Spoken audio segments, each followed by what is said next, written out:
Well, apparently in this province there is a law that prevents movie theaters from selling alcohol. So it's a law that's been around since the prohibition days of 1917 or something like that. We're doing what we can to talk with the province and try to get this law changed. You know, there are theaters where exceptions have been made, you know, like the Rio Theater has got an exemption, but from what I'm told the exemption process can take a really long time.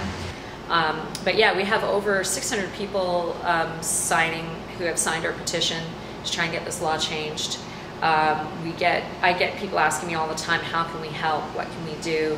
Heather Deal in particular at the city has made a point of saying that one of her goals is to talk to the province and make some changes to our outdated laws. It seems most people you talk to just go, yeah, this is an outdated law, it doesn't make sense, so let's put some action behind it, and that's what I'd really like to see happen.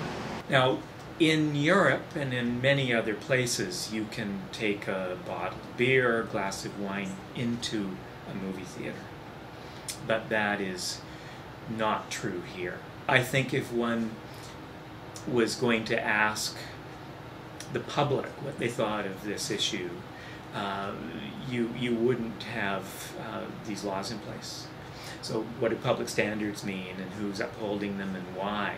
Really odd laws that have just sat on the books because they haven't been given much thought, and people just assume that's the standard. So when the Rio brings that question to the fore, you know, it's a good opportunity to question them as you're doing.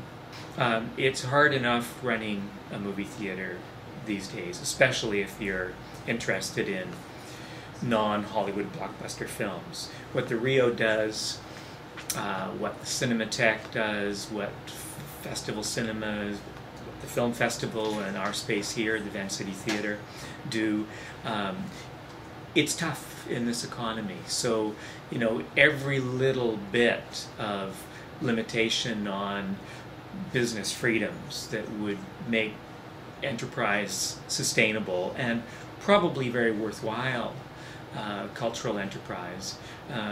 Why? I mean, who does that serve?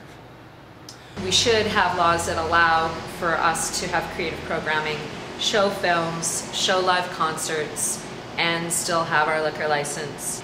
Right now, Rogers Arena, sporting arena, is you can sit right next to your kids while drinking a beer and watching a sporting event. It's considered a family event to bring your kid to a hockey game, and there's alcohol service. We would only want to sell alcohol at like independent film premieres, film festivals, things like that. I don't want to sell alcohol for Harry Potter. I have no interest in that.